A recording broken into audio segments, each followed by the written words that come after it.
everyone, and welcome to the Awards Watch Emmy Podcast. I'm your host, Eric Anderson. This is Emmy Podcast number 28, and returning champion Amanda Spears is joining me. Hello, Amanda. Hello. So last week, Amanda and I tackled the drama categories, and today it's comedy all the time. And I think there's... Does that mean you have to be funny? I hope not. I really hope not. I'm not even going to try, but we'll see. I'm sorry to interrupt you. No, I was just going to say with the drama winner predictions, it was, it's Game of Thrones kind of overwhelmed quite a bit of the conversation. And I think in looking at the comedy, we might have some real possibility for upsets and maybe like a third person or show coming in because everybody's focused on two of them. I think there might be a few situations where that might be the case, and that will be revealed when you and I tell everyone what our predictions are. Yes, and just so everyone knows, we have not shared our predictions before we begin.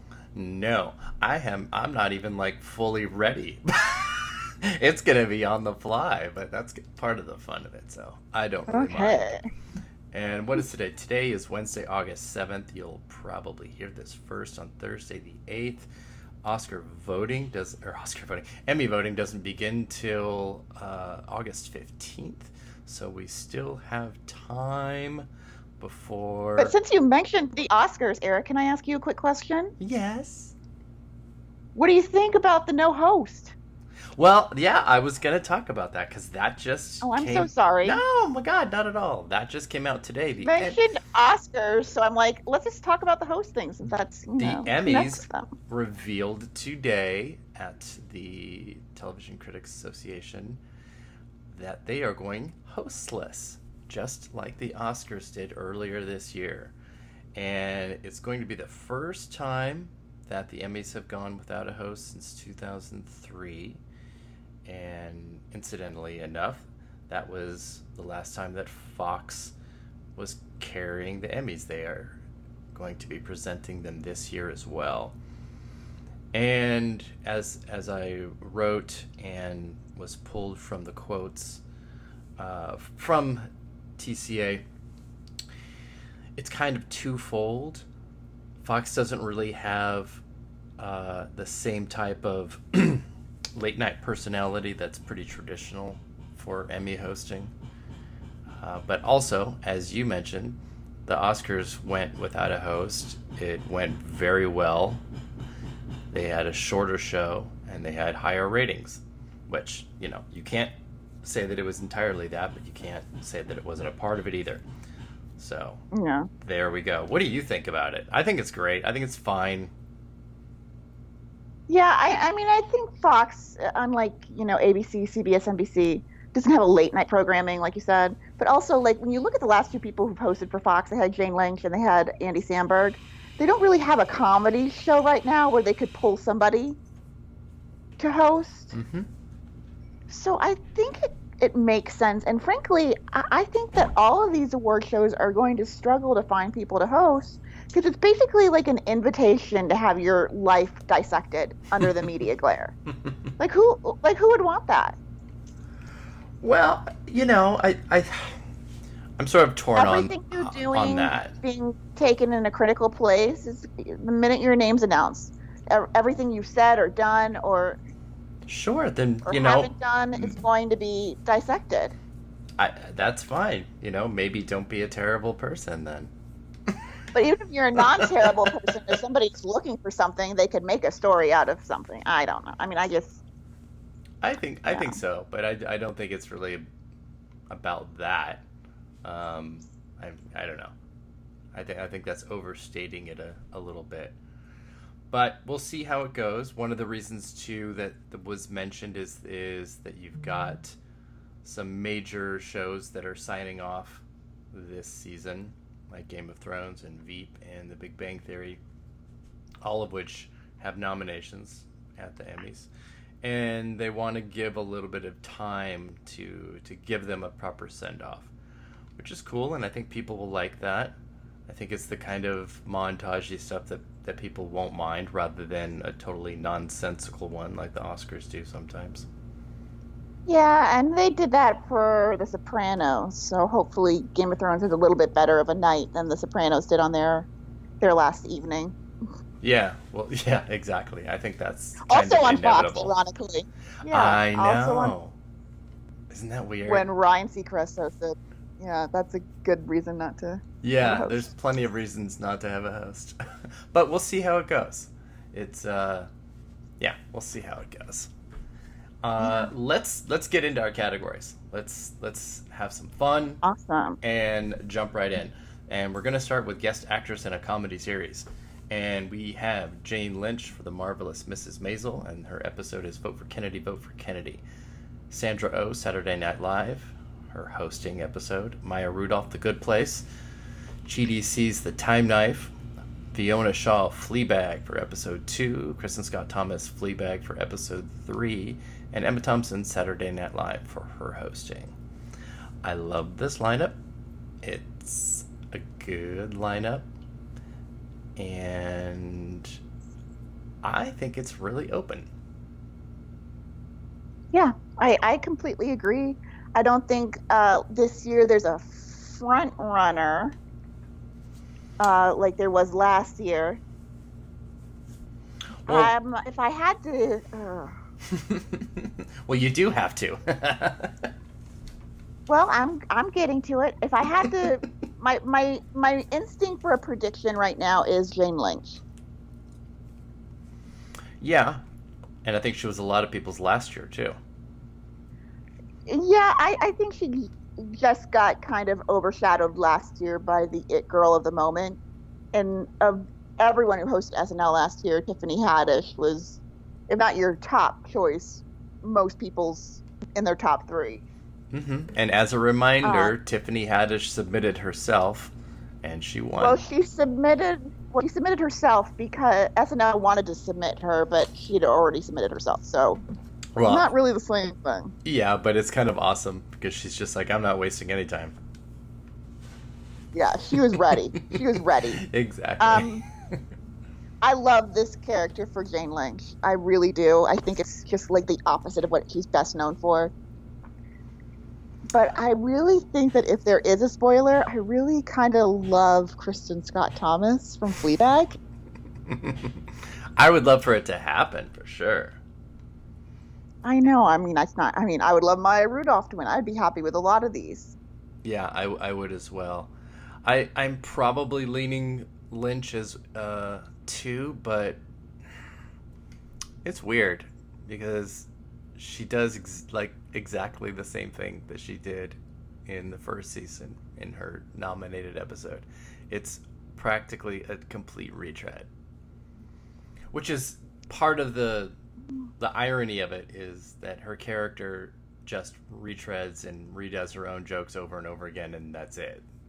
It's kind of funny, but I don't know if there is much there for her. Well, I think they love her. They do. And I think that could help her because there's not like there's one favorite, and I don't know if either of the SNL ladies has a good enough shot at this.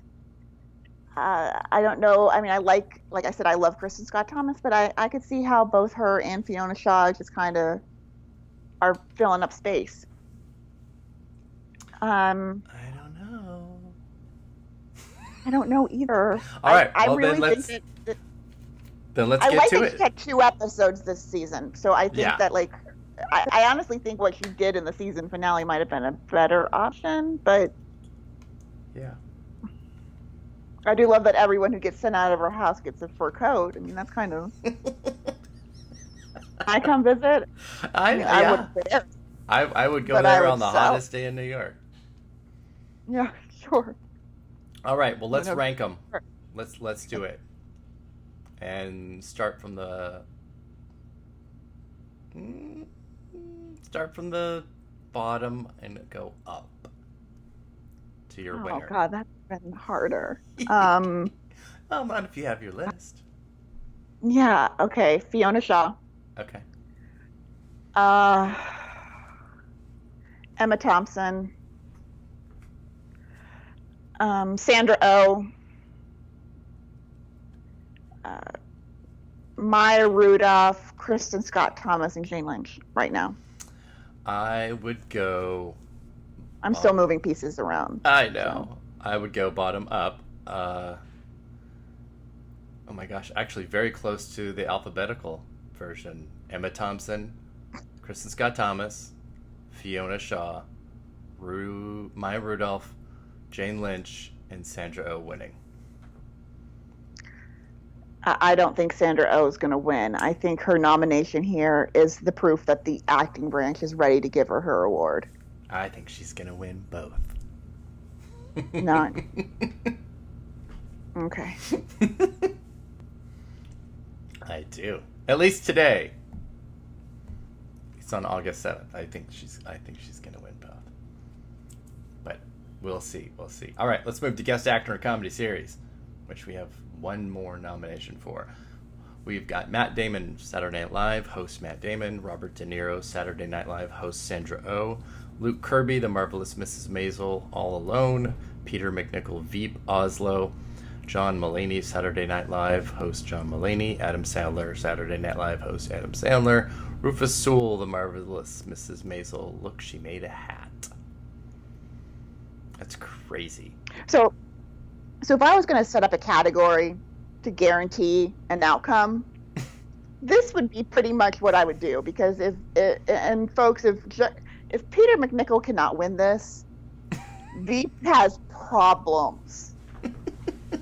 I'm not saying that to be funny. I mean it. Like, if I was going to try to set up a category, I would put 4 really popular actors from SNL in there, and then throw 2 in from a hot show, but neither of them stands out enough. And yeah, that should guarantee him his win. And I think it's pretty well known that his nomination was last taken away. So I was gonna just ask you that, because there's the argument for Peter McNichol is pretty strong if you look at it from the point of view of you have all of these nominees, but they all come from just 2 shows except for him.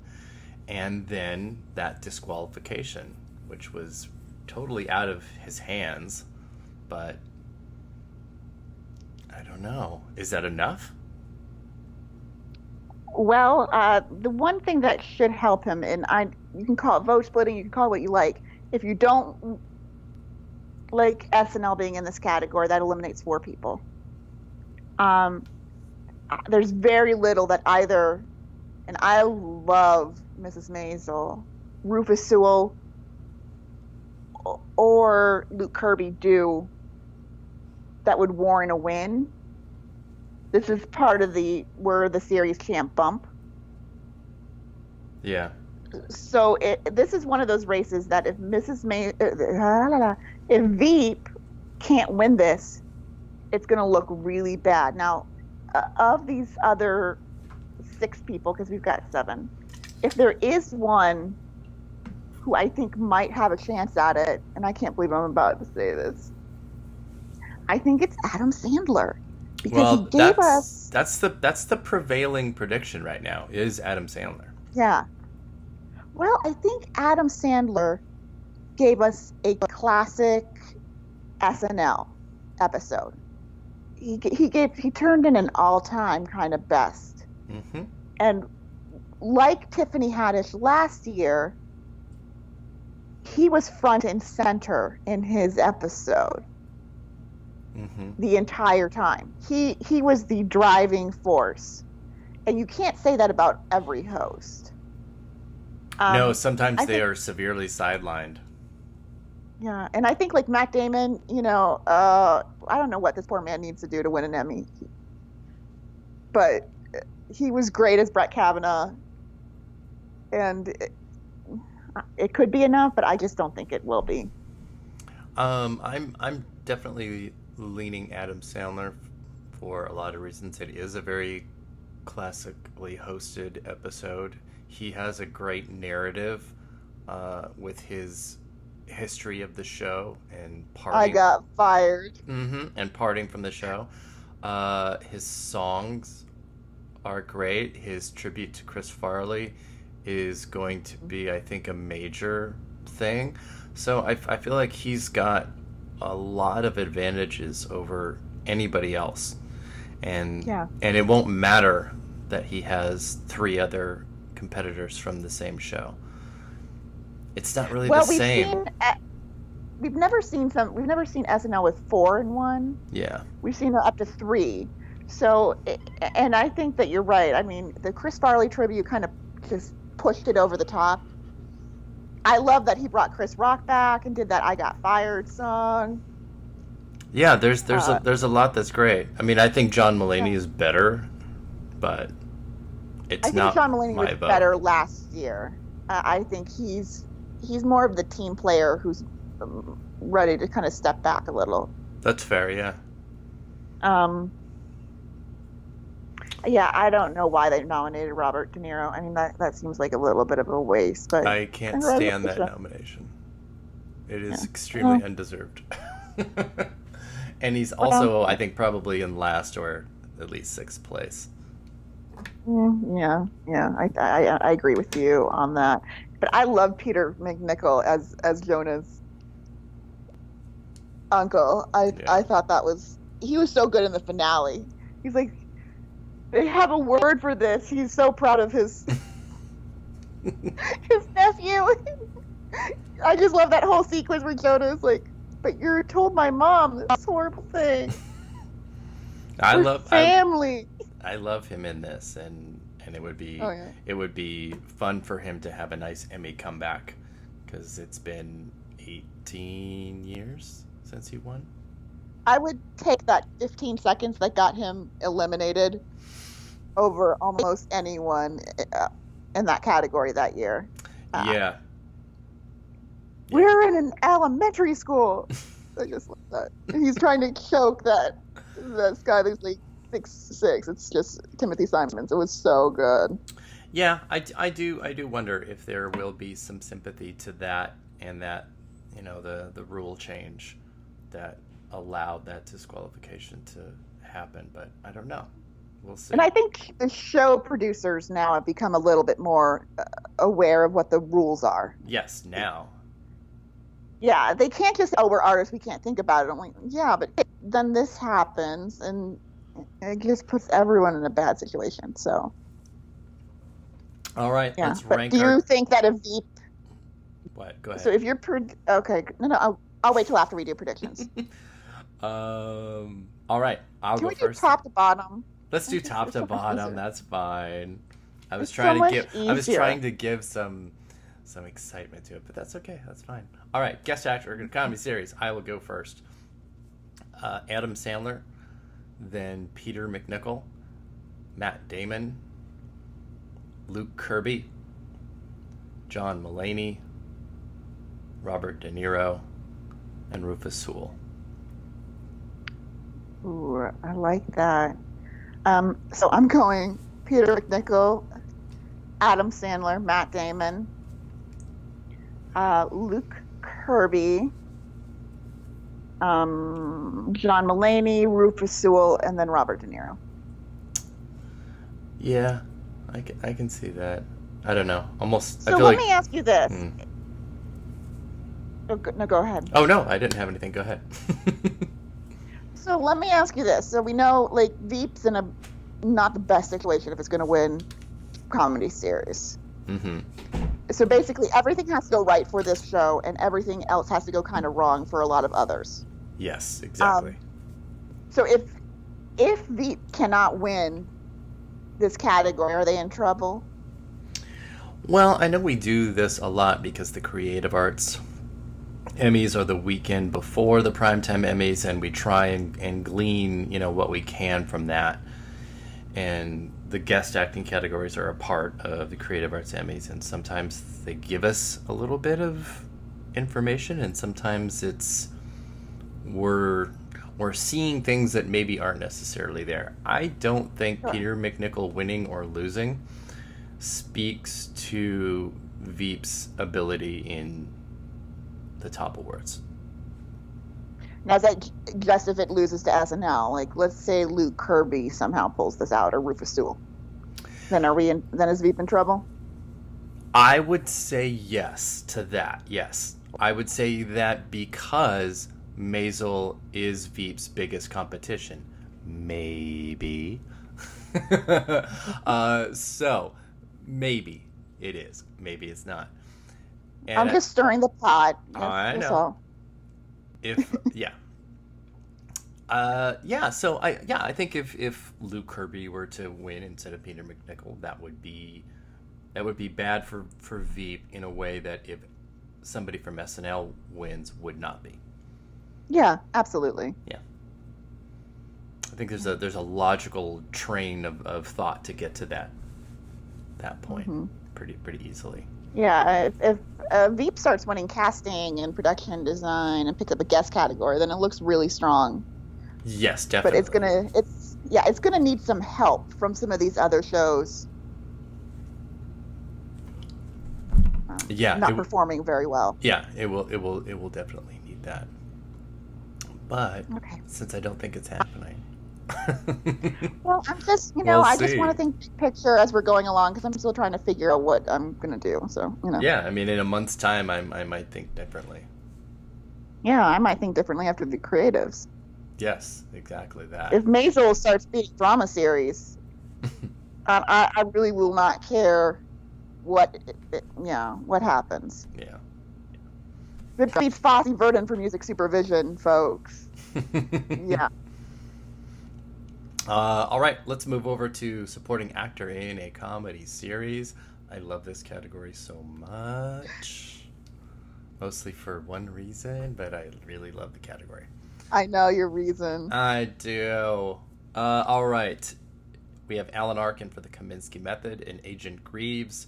Anthony Kerrigan from Barry, Past Equals Present times Future Over Yesterday. Tony Hale Veep for the episode Veep. Stephen Root Barry for Berkman for Block. Greater than. Tony Shalhoub, Marvelous Mrs. Maisel, We're Going to the Catskills. And Henry Winkler Barry for What? And he is the reigning champ in this category, having won last year and receiving a huge applause and standing ovation. Everybody loved it. It was just like... What? He received 2 standing ovations. Was it 2? Yeah. Oh my god. How do you do that? That's a very crazy. rare accomplishment. That is. You wait for it. It takes you 40 years to winning your first Emmy, and you're a TV legend. Yes. It was I thought it was so adorable. He told his kids in his 30s to go to bed. I know. It was such a great win. I loved it. But what are his chances this year? Is he gonna repeat, or do his 2 other co-stars have a better chance? Or is Tony Hale going to just totally take it back? I'm kind of not sure, but I am leaning Tony Hale. Actually, you know what? I'm thinking the same thing. While people don't win this category consecutively, we've seen Modern Family, we've seen Tony Hale be able to pull off these wins sporadically. And there is just something, he's so good in that finale with the pratfall and just that look of just sheer disappointment when he gets stabbed in the back. Yeah, it's the kind of performance that makes me want to give him a hug, which makes me kind of think people could vote for him. He is pretty easily the most sympathetic person on that show. Mm-hmm. And yes, he's everything from, the fall guy to the one that just gets the literal fall guy. Yeah, shit on, and it's just as a voter, you would have to have a lot of sympathy for that. I don't know why you wouldn't. So I feel like he's just got a really good chance. Yeah, even that last scene where he's at her coffin, No, absolutely that. Yeah, that too. It makes me yeah. It makes me kind of want to vote for him. I know. And I think the thing is that I love Anthony Carrigan, but I don't know. I guess I would love for him to win. This is HBO's best category. Yeah. By far. Anyone who's from HBO who's in this category should get excited. I do wonder a little bit because we're not in a rank system anymore where you're ranking these individuals 1, 2, 3, 4. So if you like Barry, you could rank Henry Winkler, Anthony Carrigan, and Stephen Root 1, 2, 3, and hope that one of them, gets the vote. So I wonder if they might split their support for the series. I don't know. I think the best thing that Schitt's Creek did was knock the Kaminsky method out of the comedy series race because that's neutralized Alan Arkin and Michael Douglas as threats. Yeah, I think so. Despite their big wealth of SAG nominations, yeah, I think so. I would agree with that.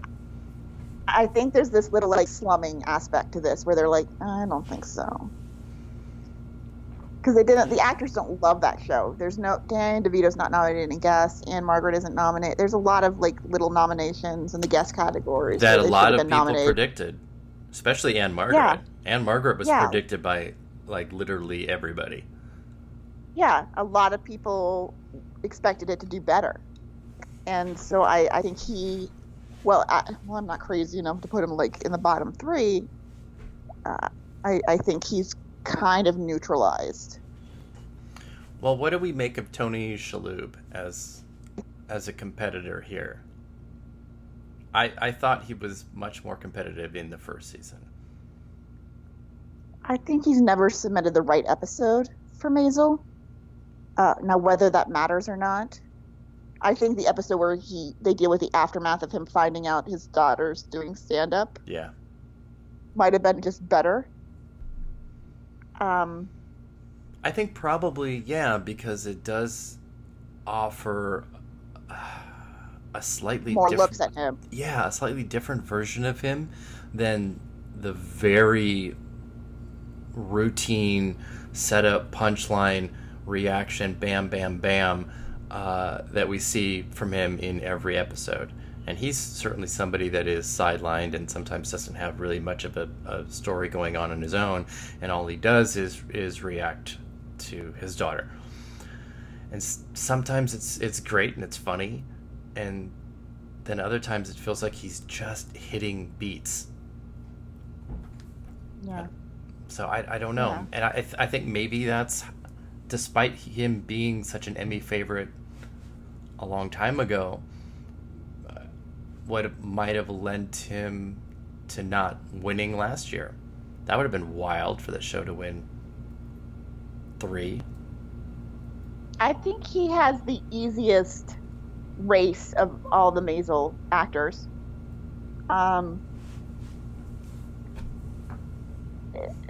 It's hard for me to see Maisel winning comedy series and not picking up an acting award. Mm-hmm. And I'm not just talking guest actress. So yeah, depending on what you think about, what we'll talk about those in a little bit.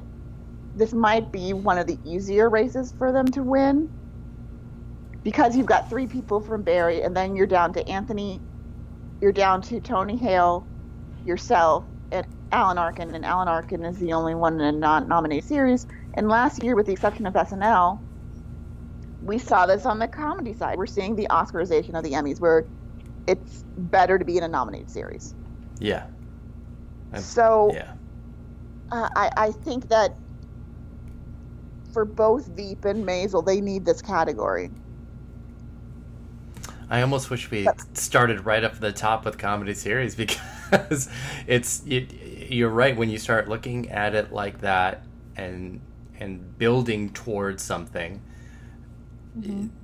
it sort of has to make sense. Otherwise, you do get weird one-off wins The Office, or, but again, that's totally different, voting period and style, and you can't go too far into the past to be able to say, well, this happened, so this will probably happen, because it's different.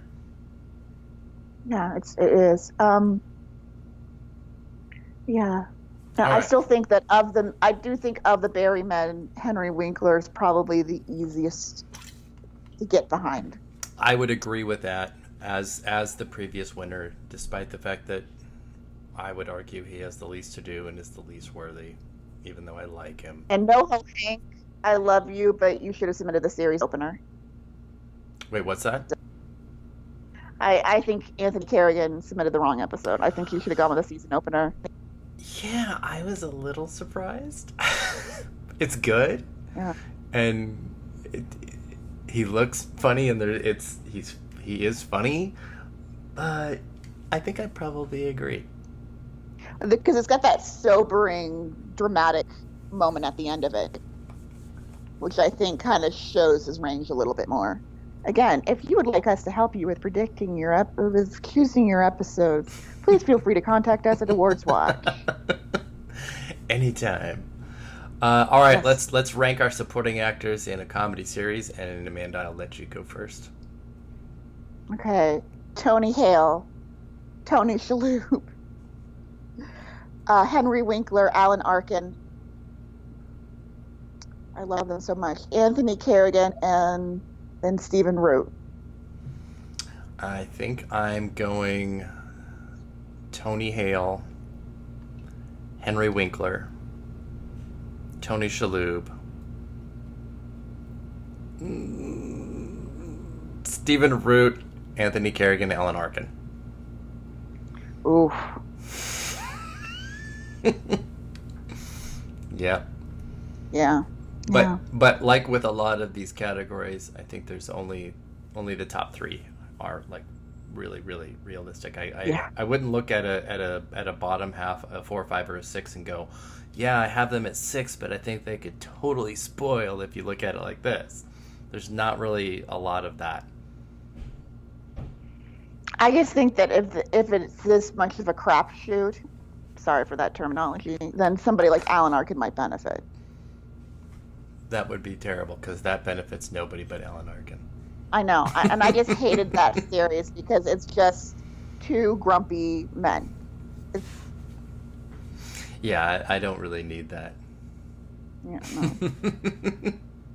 All right, let's go to supporting actress in a comedy series, which has eight nominees, and they're all really good. And this could also potentially be really difficult. We've got last year's winner, Alex Borstein, The Marvelous Mrs. Maisel, for Vote for Kennedy, Anna Klumsky for Veep for the episode Pledge. Oh my god, I forgot how to pronounce her name. Sion. Sion. Is it Sion? Sion? I don't know. I'm gonna get a message for that. Sion Clifford, Fleabag, episode 2.3. Olivia Colman, Fleabag, episode 2.4. Betty Gilpin, Glow, Mother of All Matches. Sarah Goldberg, Barry, The Audition. Maren Hinkle, The Marvelous Mrs. Maisel, Simone, and Kate McKinnon, Saturday Night Live host Liev Schreiber. And McKinnon's won here twice, right? Yeah. And then she lost last year. But that was mostly now that she doesn't have Hillary Clinton as her character, it's kind of put her back down into a neutral threat. Yes, very much so. And that was coming with Maisel being just a massive, massive Emmy hit. It was just mowing everybody down. Yeah. But this year, maybe not. If I were picking an episode, I would tell you right now Sarah Goldberg would win this category. It's such a good episode. It's a knockout of a submission. Yep. It absolutely is. Out of all of them. I think it's... It might be the best submission of this list. Yeah. But is it too dramatic? No, because she's got that crazy monologue where, everybody, and you know what, I think this would have been a better episode for Henry Winkler too, because it's like, what, are they auditioning extras? Like, why does everyone ask me this? Yeah. She just loses her mind, and then, like, twice as fast as the Maisel actresses have to speak, delivers that blistering monologue about how she's never gotten anywhere close to this, and I think actors would so relate to that. I think you're right, and I mean, it was just a no-brainer of a submission to do this one, but yeah. Oh God, how wild of a win would that be against It's not that wild if Sarah's a player. Yeah, well, exactly. Oh my gosh. I think that Anna Klumsky should have gone with the finale too. I'm glad she did. Veep. I'm glad she did this episode, but it's before she gets like super Kelly Conway. No, I think she should have gone full Kelly Conway. I think it's funny. But I don't know. I mean, I like when she gives that blistering speech outside the abortion office, and then says on her way in, "Your sign's misspelled," and they're all standing there like, "What happened?" I think if she loses this, and she's gonna lose, that's six or seven. You know what? I know she hasn't won yet. No, she hasn't. But I think this will make her like the biggest loser in this category. Well, maybe Jane Krakowski's up there too. Way to whitewash these categories, guys. Really, super awesome. Yeah, both the supporting categories. Yes. Yeah, super great, guys. Yeah. This is really tough because when there are 8. It takes far less votes to win. Mm-hmm. So if there is a dedicated group of people who are going to vote for Veep in every category, and they love the show, and they know what she's done throughout the season, she might be in a really good situation. She's never really been the best submitter. I mean, I love Olivia Colman, love her to death. Probably won't show up to this, but I don't think they're going to give it to her. I love Olivia Colman in Fleabag. It's crazy. But she's kind of mean. She's kind of super extremely mean, and it's super funny. Yeah. But I know, but I don't know if they're gonna. I don't know if it's mean that they can get behind. Is my point. This is an example for me of why the rule change between supporting and guest is a big failure. I think Olivia Colman would be a perfect guest actress nominee, and it's where she should be. I don't like that she's in this category. She is not a supporting performer the same way that Clifford is. Yeah, no, I agree with you on that. My one problem with opening that floodgate back up is then you get people like John Lithgow for Dexter, who's in every episode of the season. But I know we talked about it before, but I think I think if you came to an agreement in that category where instead of it only being 50% of the episodes, that you created the parameter of both 50% of the episodes and amount of time, I think you could find the way to get proper supporting performers nominated and proper guest performers nominated. Yeah. I don't know. That's just a conversation. Yeah, it's interesting. Betty Gilpin not going to win. This is just not going to happen. No, she's probably last. Yeah, Kate McKinnon probably not going to win in this lineup. Yeah. This is also really hard because I love Alex Borstein, and I do love her scene opposite Jane Lynch. And it's funny because there's two of them this season, so you'd think that would help them if everybody's watching these episodes. But I really just think that Maren Hinkle's is just a smidge better in hers. It's a perfect submission. It is. It's a total highlight episode. It's a great submission. And it's like they set her up perfectly because it's the season opener. Yes. And it just gets to be about her, and I love that. It's because even when she's not there, she's the topic of conversation. Yeah. And certainly, depending on how you are looking at it, that it gives her just much more to do than most. Although Betty Gilpin, that is also primo episode submission. Really, really good. Yeah. Not in a nominee series. Yeah, I know. I know that immediately kind of knocks somebody down. Not always, but again, I can look at, hey, Jamie Presley won this category, but then I have to stop myself and go, but it was a different voting system.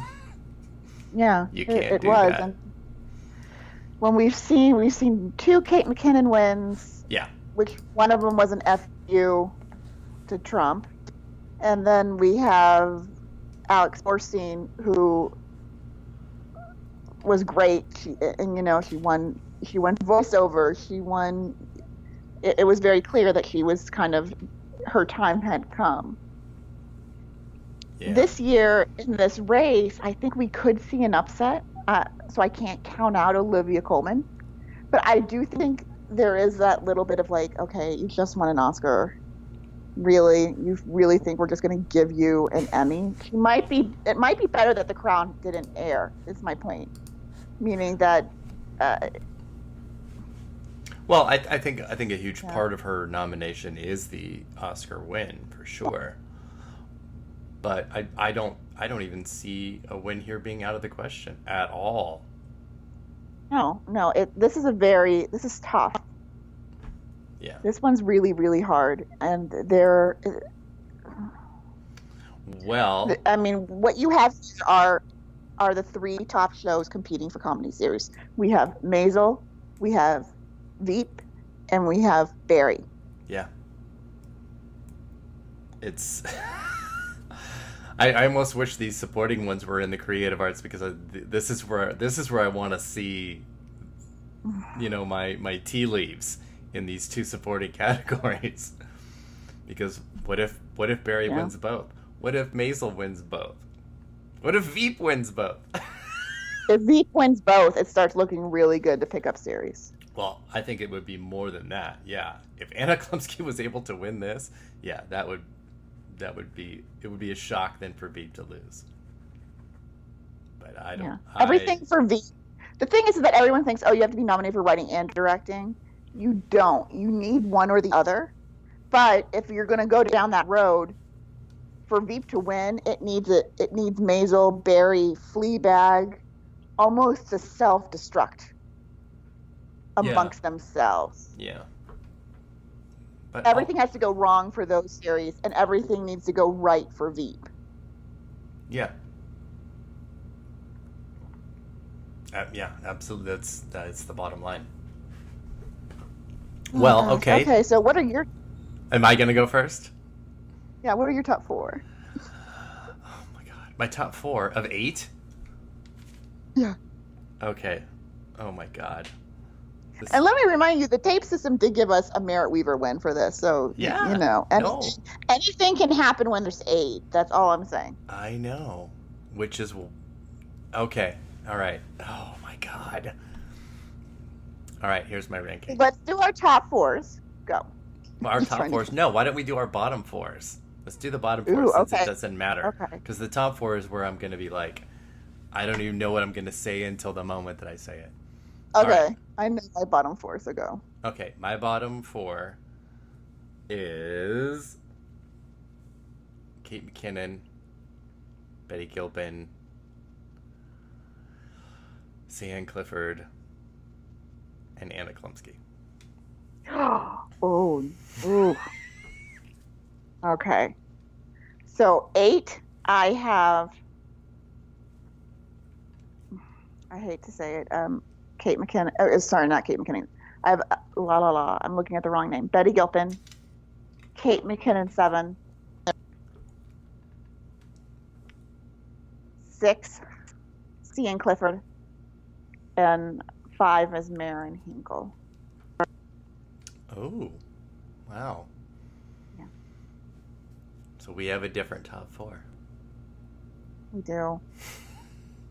All right, I'll reveal my top 4 in order. Okay. Oh my God. All right. Sarah Goldberg is my number 1. Then Alex Borstein. Then Maren Hinkle. Then Olivia Colman. I'm sorry, you've got my top 2. Yeah. Sarah Goldberg, Anna Klumsky, Olivia Colman, Alex Borstein. Wait, no. Oh, no, wait. I'm sorry. I have that backward. I have Alex Borstein supposed to be 2nd, and I have Anna Klumsky in 4th. Okay. Well, we're gonna do written versions of this when it comes to just before the show. Right now, I'm just like feeling it out. Can I live with that? Exactly. Yeah. Yeah. I think Sarah Goldberg with that episode can pull it out. I do. I think she can do it. Yeah. I think she can do it. I agree. Absolutely. And it would be pretty cool, and she would be so stunned, and it would make for an amazing speech. Since we're on 8, I know we're past this point, but I felt so sorry for Darcy Carden after the nomination ceremony because I figured the president would come out and go, "Congratulations, Darcy, on your nomination for The Good Place." I know. And then when I saw 8 names and she wasn't one of them, I was super mad. I'm done. It's hit and miss, but yeah, that was rough. I wish every now and then it hurts. Yeah. All right. We only have 3 categories left, the lead categories and then comedy series. Let's do lead actor in a comedy series because it's like whatever and nobody cares, mostly. There's only like a few that I care about, and lead actress in a comedy series is amazing, and I think we'll probably fight about it. Yeah. All right.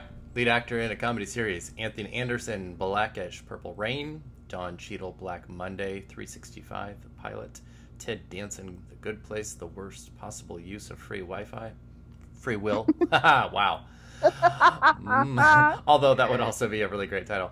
Michael Douglas, The Kaminsky Method, An Actor Avoids; Bill Hader, Barry, The Truth Has a Ring to It; Eugene Levy, Schitt's Creek, Rock On. You submitted the wrong episode, but when I heard his name, I was like, Catherine O'Hara is getting nominated. I know. Oh my God. I was like, oh my God. So you think you should have submitted the roast episode, right? The Christmas special. Oh, well, okay. But yeah, the roast would have been better. I love them. I'm so happy for the show. Yeah, me too. It brought a tear of joy to my eye when I heard Schitt's Creek as a nominee. I'm like, wait a minute. Oh my God, it made me so happy. So happy. And I loved how the press reacted. That as they goddamn should have. Yeah, I mean, I was listening and I'm like, oh my God, this is like we live in such a shitty time that every now and then something really great happens. And this should not be that really great thing, but it's one of the great things about the show, and that Dan Levy has said over and over again, is that it's sort of hate. It is a salve in a lot of ways, and it absolutely is, and I think that's fantastic. Okay. Let's look at these guys.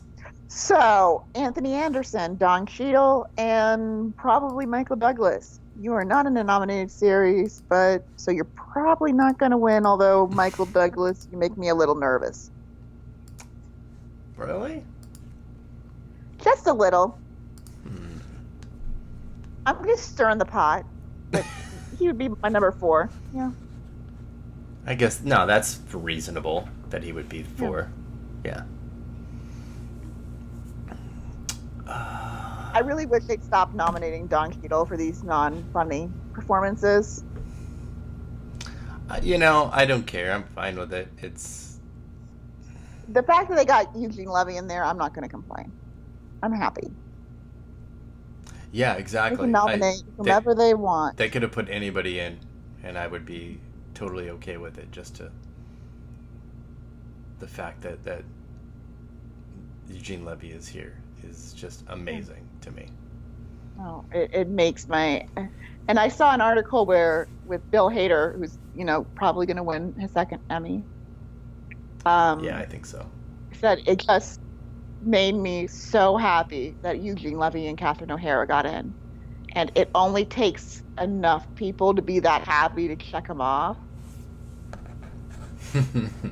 That kind of... I want to believe it could happen. I don't think it will. I do too. I want it to be... a possibility. Yeah, well, I want people that think like that to, actually go ahead and put that person down on the damn ballot and not just be like, oh, it's so nice and it made me feel so good. Yeah. Yeah, I think unless they're just like, been there, done that, I think it's almost Bill Hader by default. And what I love about Bill Hader is, one, he's created an ensemble series. Yeah. And two, and this should be the example to all of these auteurs, he didn't submit his best writing or directing submission. He submitted his best acting submission. Yeah. And, I'd say he's looking good for that second Emmy. Yeah, I will be absolutely surprised if he misses. It's pretty common. If it is, I hope it's the Eugene Levy. It's pretty common in this category for repeat winners. It used to be. Even though Donald Glover was the first to kind of stumble there in a while. Well, yeah, I mean, Jeffrey Tambor won under the ranked plurality vote, where they still had to rank all of them. Mm-hmm. And then he won under a straight plurality vote. I hate talking about him, but I can't, there's only been 4 years of this system. Yeah. Then Anthony Anderson won in a straight popular vote. And then, again, being popular once is easy. Staying popular is a lot harder. Do you mean Donald Glover won? So that does... Well, yeah, Donald Glover won. But again, not Anthony Anderson. Couldn't follow...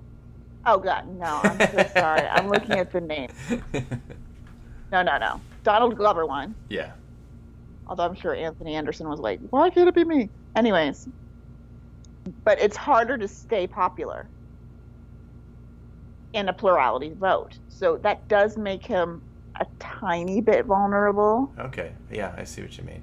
So could someone like Ted Danson, whose show's on an uptick, and has 13 nominations? He has more nominations than anybody in this category. Ever. Yeah. Or is there something about this comedy legend finally getting his first acting Emmy nomination who could slip in? I know. Because the one thing that the Television Academy did was neutralize Michael Douglas as a threat. So. Yeah, he's still a top 4 contender, though. I know. I just really feel bad that I'm listing the 2 minority actors as 5th and 6th. Well, you have 3 of the 6 don't come from comedy series nominees. Series, yeah. So it isn't that out of any other reason than that specific statistic. I know. But yeah, no, I mean, it takes no effort for me to say that Anthony Anderson is in last place here. No, he's not going to win. Even he would have won. Yeah, he would have before. He would have won last year on episode on sheer hilarity. Yeah. Because he turns into a Monopoly version of Donald Trump. But that's a good episode. It's a good comedic episode. Yeah, that's the pure insanity. But so I think we're in agreement, Bill Hader. Yeah. All right, do your ranking, and I'll do mine, top to Bill bottom. Hader, Ted Danson, Eugene Levy, Michael Douglas, Anthony Anderson, Don Cheadle. I'm actually It's at least funny. I'm exactly It's at least funny. Yeah, I'm exactly the same. Because I can't discount that Anderson's been nominated every year for the last 4 or 5 years. So, yeah, I would do the same. And unlike Don Cheadle, his episode's fun. So, yeah, I'll give you that. Yeah. Yeah, I think it's safe. But I really do think that Bill Hader is safe in any voting system. I think he's safe-ish. But... All right. Okay, let's go. Oh my gosh. This category. Oh my god. Let's go to lead actress in a comedy series. Oh my god. I love this category. Oh my god. Oh my god. All right, we have Christina Applegate, Dead to Me. I think we both want the same thing. Well, yes, yeah. But Christina Applegate, Dead to Me. I've Got to Get Away. Rachel Brosnahan, The Marvelous Mrs. Maisel. Midnight at the Concord. Julia Louis-Dreyfus, Veep. Natasha Lyonne, Russian Doll. Nothing in This World is Easy. Catherine O'Hara, Schitt's Creek, The Crowening. Phoebe Waller-Bridge, Fleabag, episode 2.1. So Christina Applegate, congratulations. Hang in there for the Globes, girl. Yes.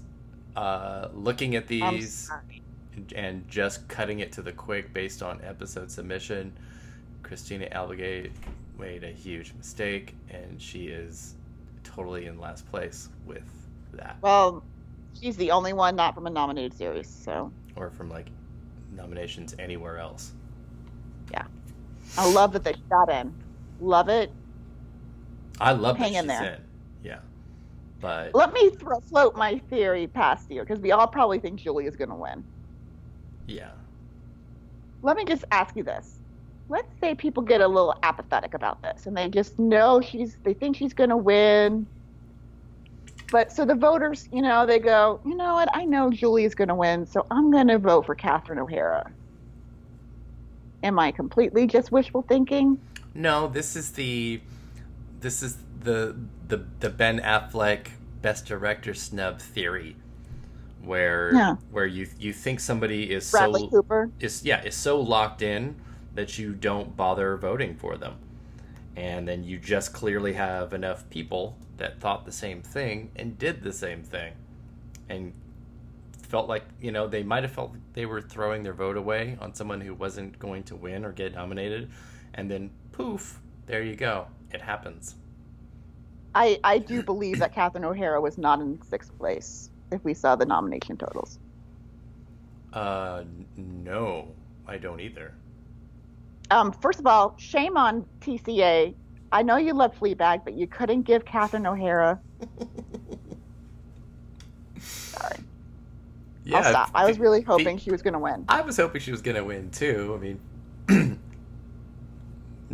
I won't complain. I won't complain because I think Fleabag's amazing, and I think Phoebe Waller-Bridge is amazing. I think Phoebe Waller-Bridge should have submitted the finale. I think that would have been a better choice too. I really liked this first episode of the second season, but I think the finale would have been better as well. I think it's a better acting showcase for her. Well, again, let's look at sort of episode based and who we think submitted the right episode and who submitted the wrong episode. We already think that Christina Applegate did the wrong one. It doesn't matter, but yeah. Yeah, I think we agree that Phoebe Waller-Bridge is great in that first episode, but probably better in the last. And I also think the actors are probably going to think the writers are going to take care of her. I think there's a significant possibility of that type of thinking. Sure, absolutely. We'll get to writing and directing in a few minutes, but I do think that there'd be like, oh, she's going to be taken care of in writing. So the two that I think made exactly the right choices are Catherine O'Hara and Natasha Lyonne.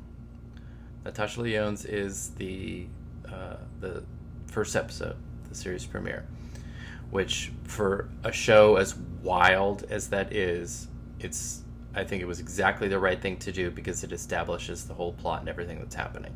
And it's fucking funny. So it was totally the right choice. And then that brings us to the two most competitive and the last two winners. And I guess these are good choices for them, but I don't know. I feel like, and what I was alluding to earlier at the top of the podcast, is that everybody's going to be looking at Brosnahan and Louis-Dreyfus as like the only possible choices. And that the race is only between them because they're the only two that have won in the last 35 years. And it's not taking into account the true spoiler potential of somebody like Catherine O'Hara or Phoebe Waller-Bridge. Yeah, I think Catherine O'Hara, because the series on Netflix, like if you just sat down and started watching 5 seasons of Schitt's Creek, you might be brainwashed into picking her. Like, she's just so great. In the last 5 minutes of that episode, she's just doing something you just don't see other people do. It is so masterful. And the accent. It's really wild, too, because I think for the most part, Catherine O'Hara isn't really like a lead of this show. I don't think Eugene Levy is quite a lead either. It's extremely ensemble. But this season for O'Hara and this episode are such a perfect version of her as the lead of this show. And everything that Eugene Levy's doing is in reaction to her not being there, so that helps her also because she's the center of the episode. Yeah. Even when he's like, I hope you kids remembered what nail you pulled those wigs off because your mother keeps a spreadsheet. It's like, of course she keeps a spreadsheet. It's all about Moira. It's Well, then let me ask you, since I put that out there, do you think that we're all focused on Rachel Brosnahan and Julie Louis-Dreyfus, and that somebody like O'Hara or Waller-Bridge could totally come in and spoil? Not Waller-Bridge, but O'Hara, yes. Because I think if it's going to happen, if somebody's going to take those two down, Waller-Bridge seems like a more obvious choice. Mm-hmm. But I think that the actors are going to... I think she's one of those actors who's going to be better known as a writer. So I think for O'Hara, who is a career veteran actress in this kind of role that everyone's just kind of recently discovered. Yeah. And everyone was so happy when she was nominated. You just don't see that. And people are like making videos of her wine spoof from season 1. Like, I think I saw one from Busy Phillips or someone the other day. I think if there is a spoiler between those two, and it's not Brosnahan and it's not Dreyfus, it's not going to come from a series that's in a position to maybe win series. I think it's like Catherine O'Hara. Yeah. And I think it will be, if it happens, the moment of the night. It will be my favorite moment of the night, no matter what. I will be in tears. I just want to live in a world where someone she is just, the attention she pays to this character. Every facial movement, every that accent that you don't know where she's from. Every look is perfect. Do you think the fact... I'd love for her to address Moira. I would love to hear what Moira would say about that. Yeah, I would too. Do you think the fact, though, that she's up against shows that have twice or triple the amount of nominations or more than Schitt's Creek? I don't think that's a hindrance. I think the fact that her show got into the game, the big show, being comedy series, gives her a more legitimate chance at it. I couldn't put her in my top 3 if Schitt's Creek wasn't nominated for comedy series. Yeah. And I think the reason they're the leads, and I know it's sometimes at these Canadian awards, the siblings are in the lead categories. I think at the Emmys it makes sense because they are the head of the family. They're also the most well-known of the actors. Yeah. I'm just very upset that a little bit Alexis didn't get nominated for Best Song. It's horrible that it missed out. I'm so upset about that. Oh my gosh. We're obviously obsessed. Should we make our announcement now or should we wait? Let's wait. Ooh, okay. Stay tuned, folks. Let's wait. But I do think that... Let's wait till right after we do our predictions in this category. And did you want to do writing and directing? Yeah. Okay, we'll do it quickly so that we can get to those other things. But so let's do our rank them. Let's do our ranking. Oh my gosh. And I'll let you go first this time. Julia, who really only had one episode she could submit, and it was this one. Rachel Brosnahan, Catherine O'Hara, Phoebe Waller-Bridge, and Tasha Leone, and then Christina Applegate. That's my exact ranking too. Aww, we met. And of course, if Julie Louis-Dreyfus does win this, she will break her tie with Cloris Leachman and be the most winning actress. Yay. So, yay for that. Congratulations. We're super voters. happy. I'm still mad that she has Amy Poehler's Emmy. So we don't need to get into this. No. He's taken many a good person. Yeah. All right, let's jump over to writing and directing, and then we'll make that other announcement before we get to comedy series. And let's do writing for a comedy series. We have from Barry, Ronnie Lilly, from Fleabag episode 1, from Pen 15, Anna Ishii-Peters, from Russian Doll, Nothing in This World is Easy, and A Warm Body, from The Good Place, Janet's, and from Veep. So Russian Doll is the only show to get 2 nominations. Yeah, so Pen 15, thanks for playing. Well, it's a great nomination. I love the writing branch. Love it to death for doing something like this. This basically comes down to Veep and Fleabag. And I think the writers want to get to Phoebe Waller-Bridge before the Oscars get to her. Because she was discovered kind of on TV. She is as much of a writer as a writer can be, the it writer of the moment. I think that's pretty fair, But if Veep is going to win comedy series, it's got to pick it. It's got to win writing.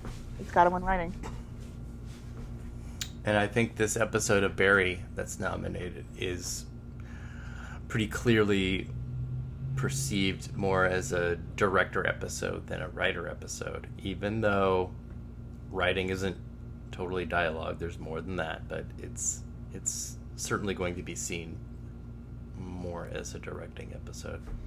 So I think I probably agree with you that it is between Fleabag and Veep.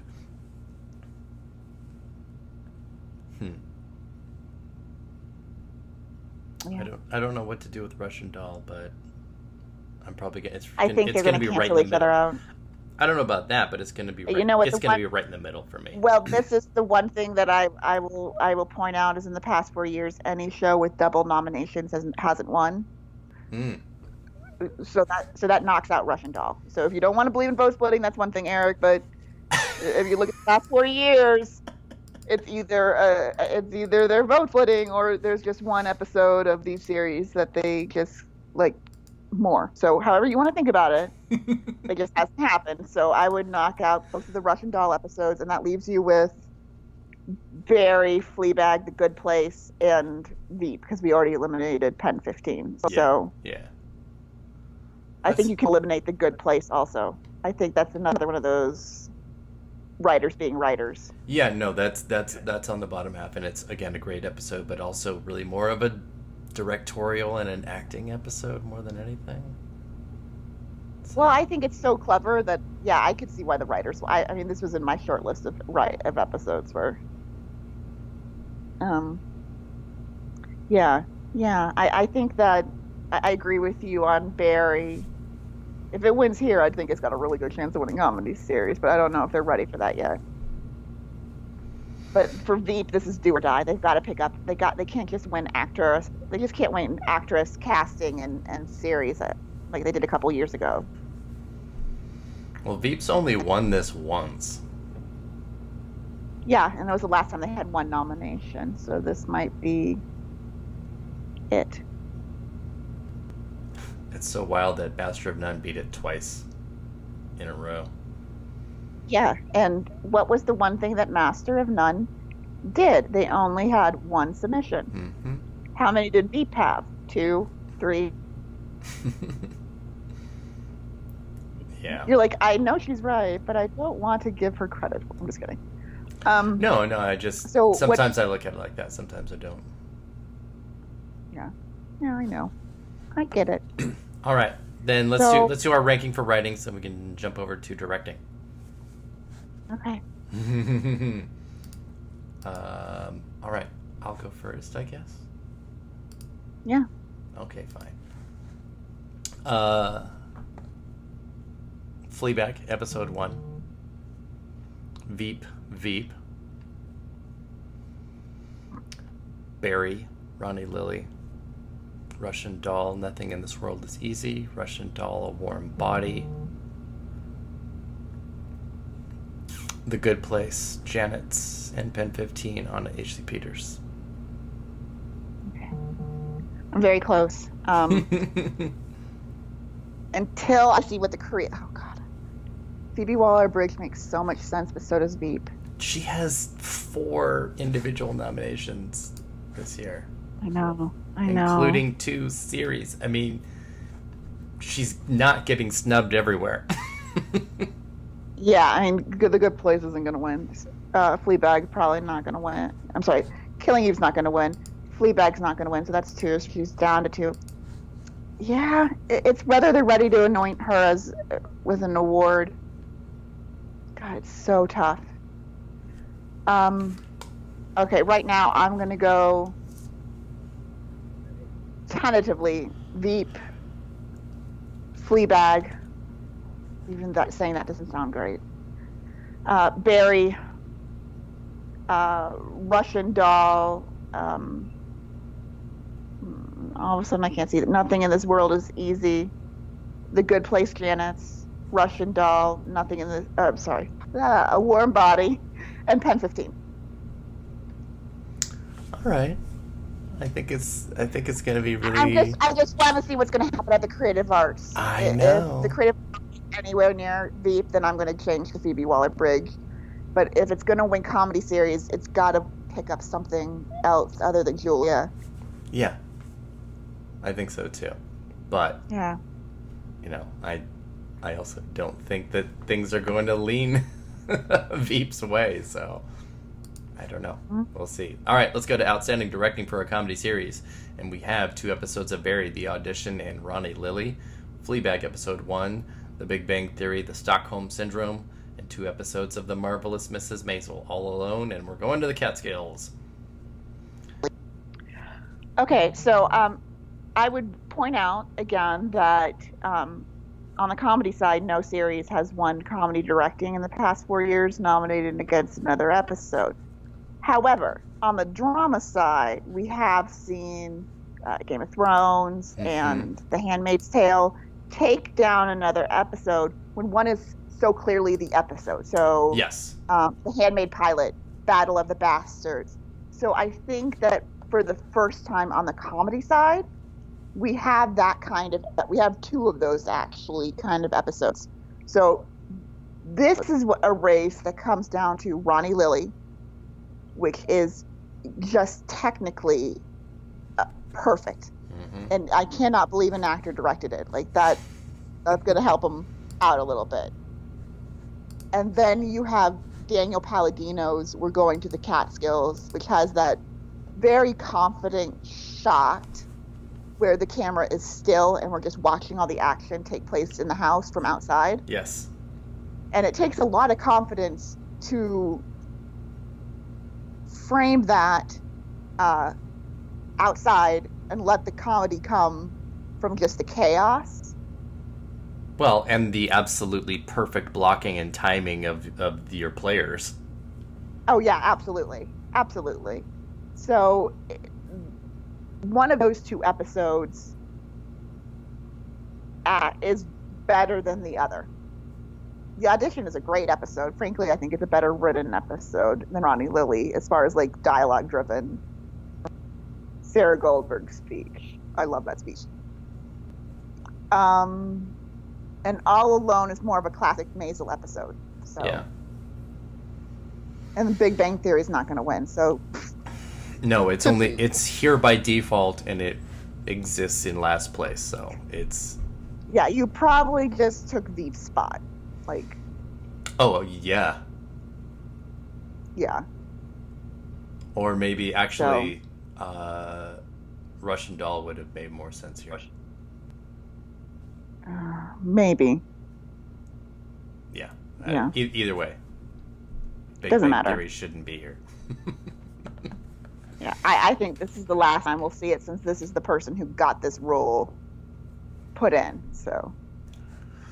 Well, no, I mean they would have to change the rule. There'll be another one next year, just of something else. I think that they're gonna just go back to the straight six and not have the multicam.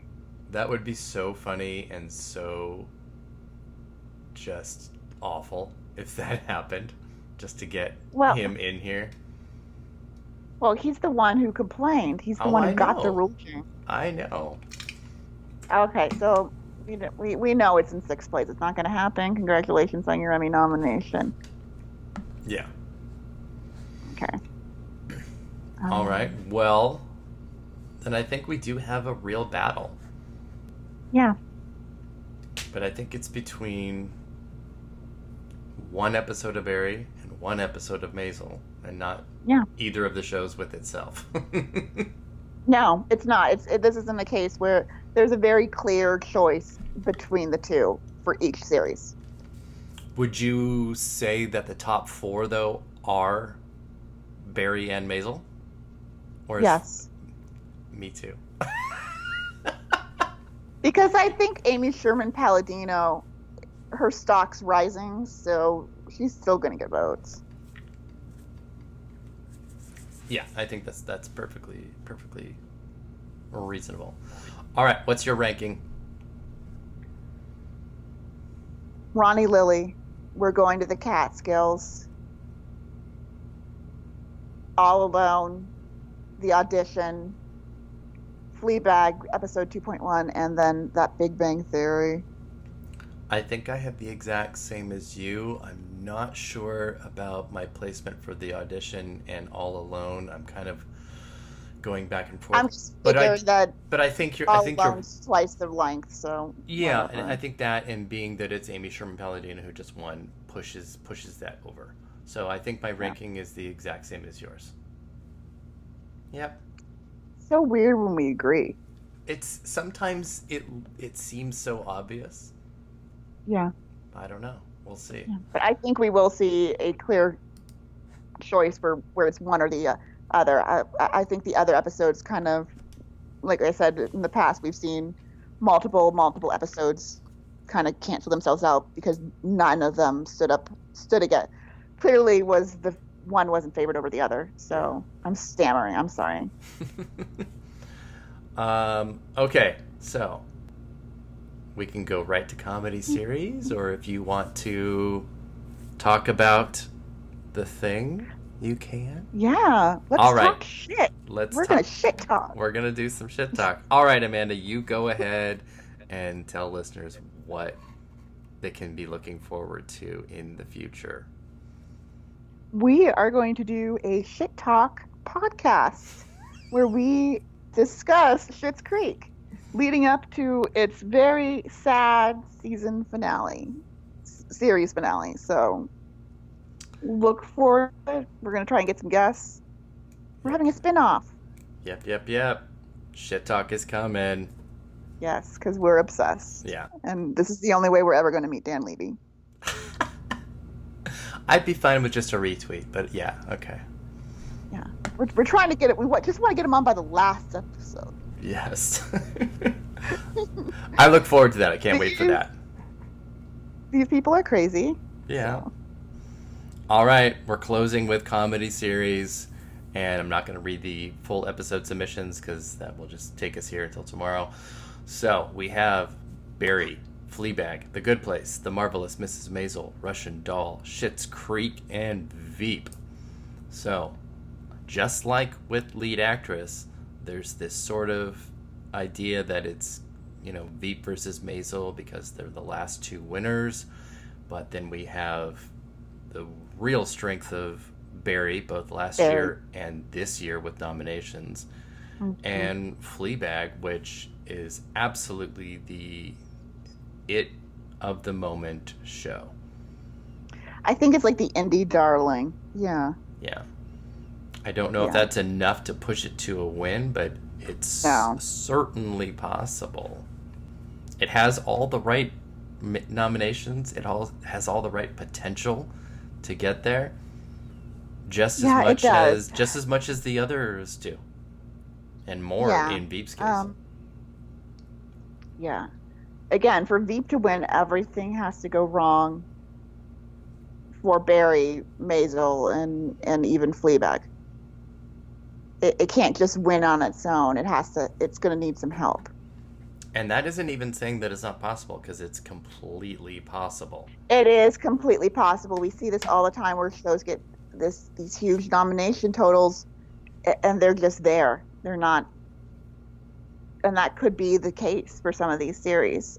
And we also see that with the Oscars too, and we see the difference between critical opinion and actual voters.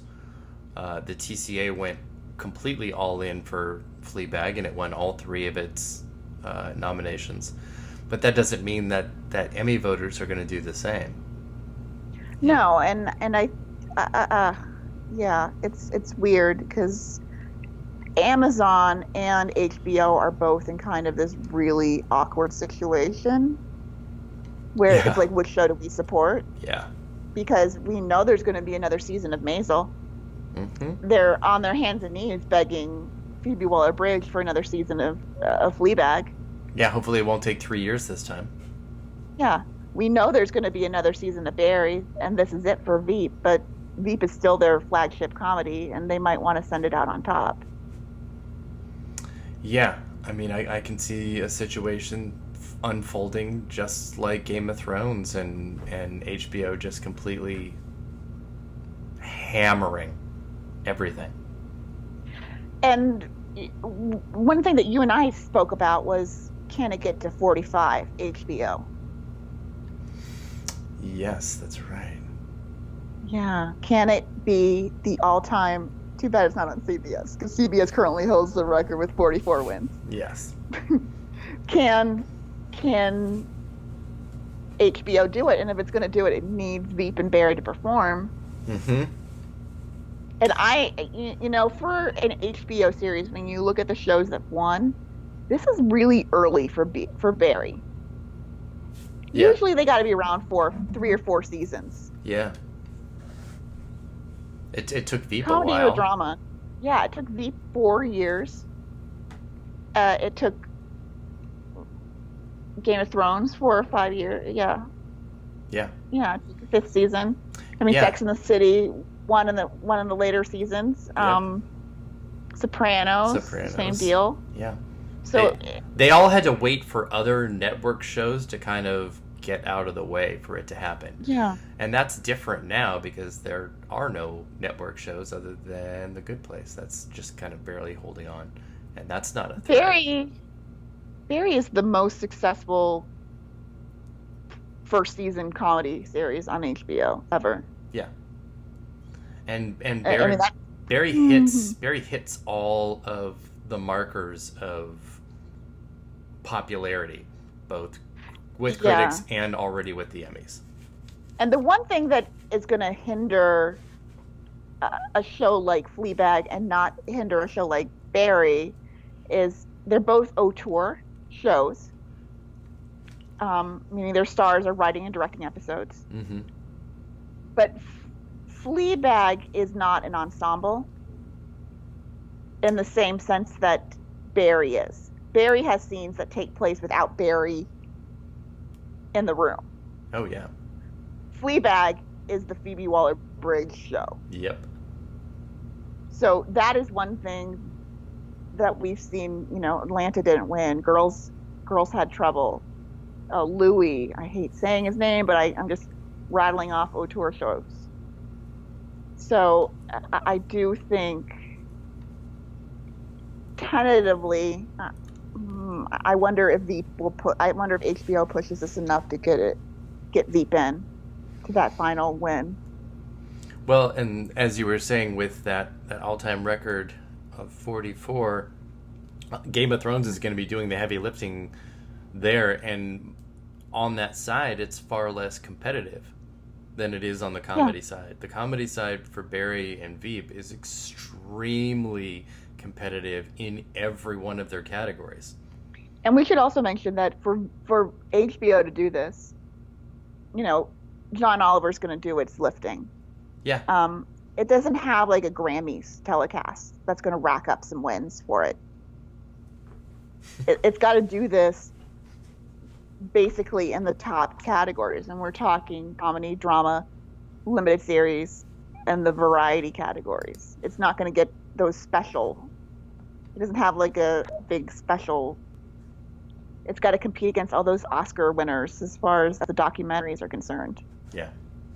It's going to pick up a few wins there. It's not going to pick up enough to make up the difference. Yeah, Veep needed a few more to really kind of push we that say along, that, but... And I need to make this point, but, you know, that horrible film that won Best Picture was not the most nominated series. Not the most nominated movie. So it is possible for, like, Marvelous Mrs. Maisel and a Barry to kind of self-destruct a little bit. That would be unfortunate. It would be unfortunate, but I mean, I'm not saying they're going to like completely bomb out and not win anything, but yeah. So tentatively, who do you have winning? I have Barry winning. Holy mother of... Sorry. I have Barry winning, and then Veep, then Maisel, then Fleabag, then Russian Doll, then Schitt's Creek, then The Good Place. I'm right now, because I want to see... There's one category I want to see that we've seen 4 for 4 on the comedy side of the creative arts, and that's casting. So goes casting, so goes the goes comedy series. Mm-hmm. So that leaves us with Barry, Fleabag, Maisel, Russian Doll, and Veep. Yeah. For me to predict any series to win, well, I don't think Russian Doll will win. That's not going to happen. Or Fleabag. So whomever wins that is where I might go. So right now, since Veep has won casting 3 times, and if one for like bringing Hugh Laurie in. Yeah. I know you don't like my thought process on this. Right now, I'm going to go with... Not at all. It's a good one. I'm just like kind of sighing over it. So goes casting. Didn't it take It won. It started that its little series of casting wins when it won series, though, right? Series, yeah. It won casting 3 years, series 3 years, and Yes. then Maisel won last year. Because it was not. Yeah. It So was nominated casting. 3. It was nominated for 3 years and lost for 3 years before it won series. So it's the connection between the two is right there. Yeah. So for now, because But I know Fleabag, I know Russian Doll are not going to win casting. So none of those shows has a legit reason to win casting, by the way. But and so right now I'm going to go for it. I was just going to say, continuing on the casting thing, before Veep's wins, when it was Orange is the New Black and 30 Rock and Girls and Glee, those were not series winners, but that was when the voting changed. Yeah, and remember that it's not just casting directors voting, it's producers and it's directors. So even though Veep's missing some nominations, if it wins there, it might still have the support of the directors. Yeah.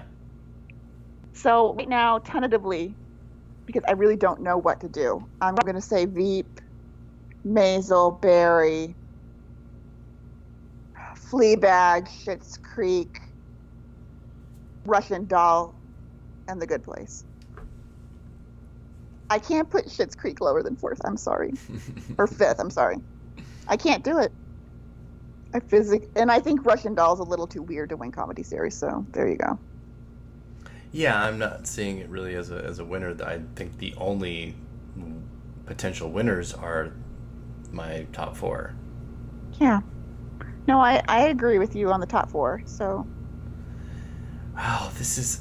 I had forgotten about the casting win thing. They're not as good on the drama side. No, but this is good. This is really solid.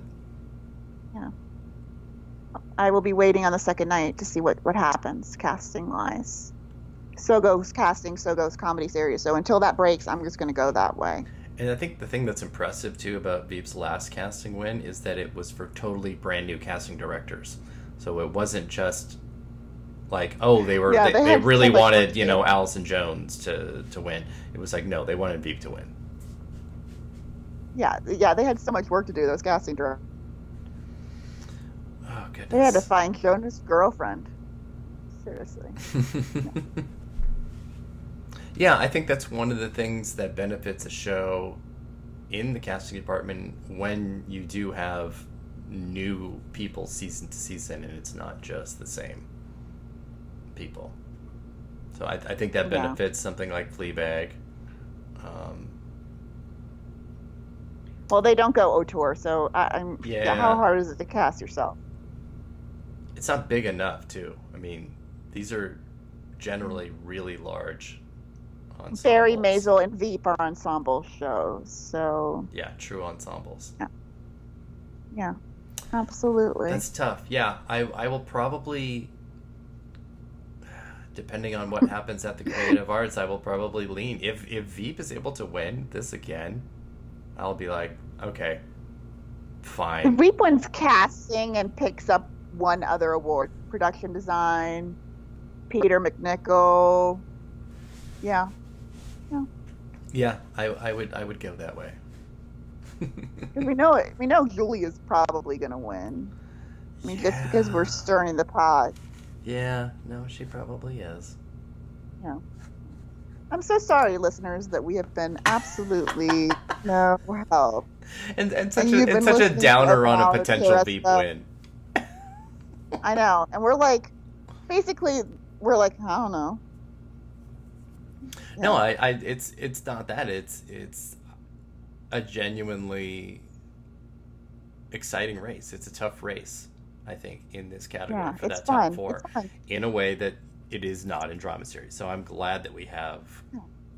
And good for all these comedy series for not just backing off and going, Veep's coming back.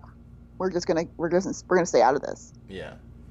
Well, what I'm hoping is that we'll have Veep gone next year. We won't have a new season of Fleabag in time.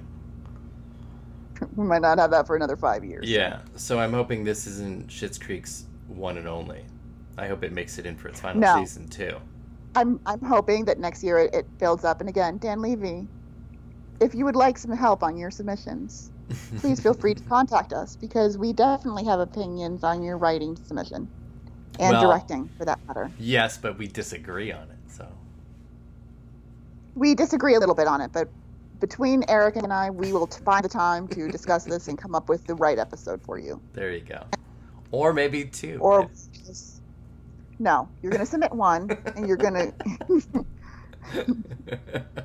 Wouldn't it be hilarious if next year Pop Network won Best Comedy Series and like Amazon and HBO had like epic meltdowns? It would be great. Because I think Netflix would remove next year they'll also have One Day at a Time, which is moving over to Pop TV. Yeah. Which is awesome. Focus on Schitt's Creek for now. I know. Wouldn't it be hilarious? Because Netflix is the bringer of their own problem, because they're the reason. They're literally how The Good Place. The irony of all this is they literally help The Good Place and Schitt's Creek find the audience, the passionate audience, to get these series into the comedy race, and they probably stopped the Kaminsky method. I'm glad. I was glad, but it was like, first I was like, oh my god, Schitt's Creek's nominated, and I heard Veep, and I'm like, wait, someone's missing. Someone obvious. Yeah. I'm too happy. I'm like, I heard Barry, and I heard The Good Place. Oh, I've rewatched that nomination announcement many times. It made me so happy. I love it. All right, I think that wraps us up for comedy series. We're going to tackle limited series TV movie at a later date. Like I said, it is still early. Emmy voting hasn't even started yet. But, listen to us. If any voters are listening, vote for Schitt's Creek. Yes, please. Catherine O'Hara. Just give us one. If it's just Catherine O'Hara, I'd be okay with it. I'd be fine with that. You know what? If they gave it best contemporary costumes, I could be happy. That would be pretty awesome too. Oh my god, I would be so. Oh my god, and they submitted the perfect episode. Yes. Oh. I think it actually could win that. Amanda, where can people find you on the internet? Usually tweeting GIFs of Schitt Creek at Miss Amanda Spears on Twitter and Instagram. And you can find Awards Watch at awards_watch on Twitter, and just Awards Watch on Facebook and Instagram. And of course, awardswatch.com, which is where you will find this podcast.